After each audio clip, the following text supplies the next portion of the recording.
Good morning all of you. I am doctor Seema और आप देख रहे हैं हमारा YouTube channel doctor Rajesh sir. तो कैसे हैं आप लोग? आशा करते हैं कि बहुत अच्छे होंगे।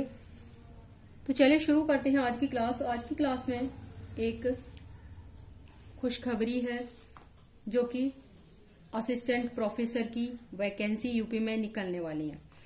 तो इसमें बात करें तो उच्चतर शिक्षा सेवा आयोग के द्वारा ये संदेश दिया गया है कि विज्ञापन संख्या 50 के अंतर्गत 47 विषयों में आवेदन प्रक्रिया 25 फरवरी से शुरू हो जाएगी और परीक्षा 26 मई से विषयवार होना स्टार्ट हो जाएगी। तो चलिए इसी क्रम में कि इसका पेपर कैसा आता है, तो इसका जो पेपर आता है उसमें 100 क्वेश्चन होते हैं और मार्क्स की बात करें तो 200 मार्क्स होते हैं। और इसमें जो एक पार्ट होता है वो जनरल यानी कि जीके जनरल स्टडी कहें या फिर जीके का पार्ट है, करंट अफेयर्स है। तो इस तरह से ये शोध प्राविधि, तो इस तरह से जो फर्स्ट पार्ट है वो कंप्लीट होता है। सेकंड पार्ट है उसमें 70 क्वेश्चन होते हैं और वो होता है आपका जो आपका सब्जेक्ट है उससे रिलेटिव। तो आज हम बात कर रहे हैं जो जीके इसमें आती है उसकी। तो पेपर कैसा आता है, ये प्रीवियस ईयर का पेपर है मेरे पास। तो चलिए देख लेते हैं। सबसे पहला क्वेश्चन है कि सूची फर्स्ट को सेकंड से मिलान कीजिए।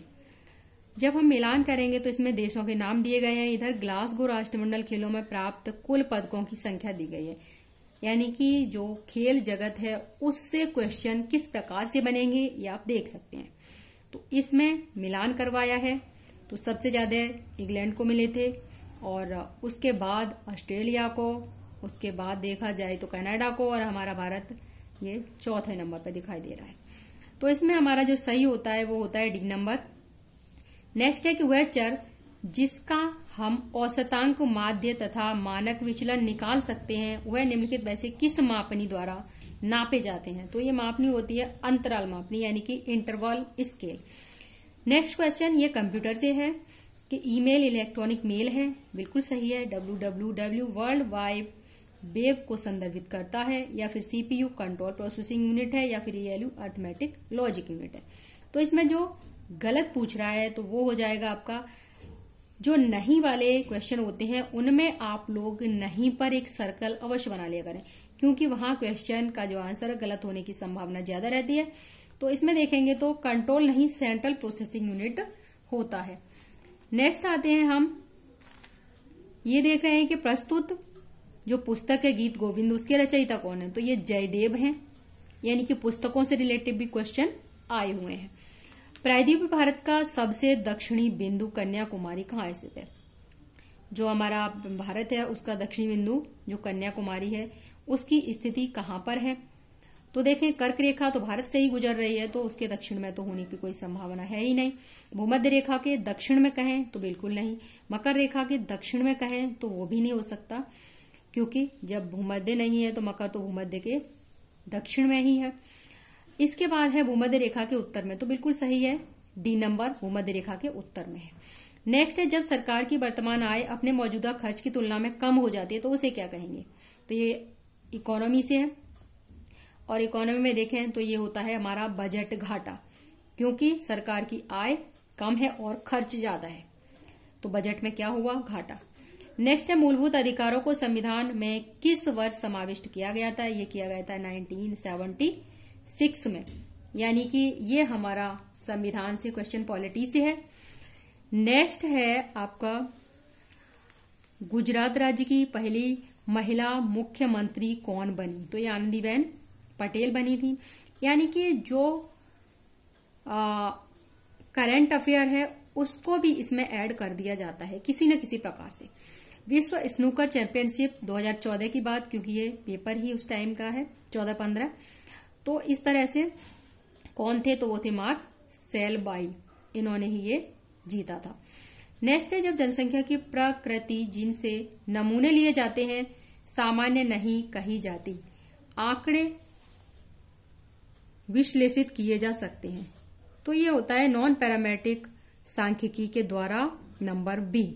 नेक्स्ट है कि साइट का अर्थ क्या है, तो सैटेलाइट इंस्ट्रक्शनल टेलीविजन एक्सपेरिमेंट, यानी कि जो इसकी शॉर्ट फॉर्म दे दी जाती है और उसे पूछा जाता है, तो इस प्रकार से भी क्वेश्चन बनते हैं।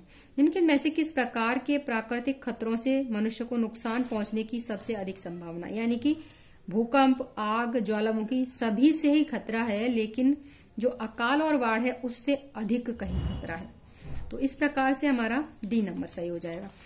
नेक्स्ट है निम्नलिखित में से भारत में ग्रामीण बहिर्प्रवास, यानी कि जो ग्रामीण क्षेत्र से लोग हैं वो बाहर प्रवास यानी कि बाहर क्यों जाते हैं, तो स्वाभाविक है कि बेरोजगारी ही एक ऐसा कारण है कि रोजगार प्राप्त करने के लिए ग्रामीण क्षेत्र का व्यक्ति शहर की तरफ भाग रहा है। नेक्स्ट है कि निम्नलिखित में से कौन सी संवैधानिक संस्था नहीं है, तो योजना आयोग जो कि संवैधानिक संस्था नहीं है, और अब इसकी जगह हो गया है नीति आयोग। कान्हा राष्ट्रीय पार्क प्रसिद्ध है, तो ये शेरों के लिए प्रसिद्ध है। नेक्स्ट है कि इंदिरा गांधी राष्ट्रीय मुक्त विश्वविद्यालय किस वर्ष स्थापित हुआ था, 1985 में। परिकल्पना का तात्पर्य क्या होता है, तो परिकल्पना का तात्पर्य होता है संभावित उत्तर। नेक्स्ट है कि भारत में लिंग भेद अनुपात किस तरह से दर्शाया गया है, क्या पुरुष बराबर है महिलाओं के, तो बिल्कुल नहीं। पुरुष कम है महिलाओं से, तो ये भी नहीं। पुरुष अधिक है महिलाओं से, तो हमारा बी नंबर सही हो जाएगा। नेक्स्ट आते हैं हम क्वेश्चन पर, एक्सेल का प्रयोग किया जाता है, तो एक्सेल का प्रयोग किसमें किया जा रहा है, तो वो डाटा एनालिसिस यानी कि सी नंबर। भारत छोड़ो आंदोलन, तो ये 1942 में हुआ था। भारतीय संविधान में प्रथम संशोधन कब हुआ था, तो ये 1951 में हुआ था। भारत संचार निगम लिमिटेड बीएसएनएल का ब्रांड एम्बेसडर, यानी कि इस तरह के क्वेश्चन भी बनने की संभावना पूरी होती है, जो कि ये करंट अफेयर से रिलेटेड है, तो उस समय जो था उसको यहाँ पर दर्शाया गया है। पेडागोगी किससे जुड़ा है, तो पठन पाठन शिक्षण कार्य से, यानी कि देख रहे हैं आप पेडागोगी यानी कि पठन पाठन शिक्षण कार्य, इस प्रकार से भी क्वेश्चन आएंगे। आईसीटी में सी का अर्थ क्या है, तो ये है संचार यानी कि सी का कम्युनिकेशन। नेक्स्ट देखें तो है कि मैन का अर्थ क्या है, यानी कि MAN, तो मेट्रोपॉलिटन एरिया नेटवर्क। भारत में कौन सा राज्य सबसे अधिक कॉफी, तो ये कर्नाटक है। अगर विश्व में कहीं तो ब्राजील है। गांधी जी भारतीय राष्ट्रीय कांग्रेस के किस अधिवेशन के अध्यक्ष थे, तो वो थे बेलगांव, जो कि 1924 में हुआ था। CBDT किस प्रकार के करों के साथ जुड़ा रहता है, तो ये जुड़ा रहता है आयकर के साथ। नेक्स्ट है कि भारतीय संसद के निचले सदन की अध्यक्षता कौन करता है, तो वो अध्यक्ष करता है, यानी कि पॉलिटी से भी काफी क्वेश्चन आए हैं। तेलंगाना के प्रथम मुख्यमंत्री कौन है, तो ये विजय चंद्रशेखर राव, यानी कि जो उस समय का डाटा था उसके अनुसार यहाँ पे क्वेश्चन के आंसर दिए गए हैं। मतलब कहने का ये है तात्पर्य कि आपको ये दिखाया गया है कि जो 30 क्वेश्चन हैं वो किस प्रकृति के आएंगे, लेकिन इससे जो अब जो क्वेश्चन की प्रकृति होगी वो थोड़ी टफ होने वाली है, क्योंकि जो प्रीवियस ईयर के पेपर हैं उनमें इजी है और आने वाले समय में थोड़ा टफ ही होगा, लेकिन क्वेश्चन इसी तरीके से पूछे जाने वाले हैं। तो चलिए ठीक है, फिर अगर आप हमारे चैनल पर नए हैं तो आप हमारे चैनल को सब्सक्राइब अवश्य कर लें, लाइक करें, शेयर करें, जिससे कि आपको लाभ हो और दूसरे व्यक्तियों को भी लाभ हो। और इस तरह की जो सीरीज है वो हम और भी आगे लाते रहेंगे।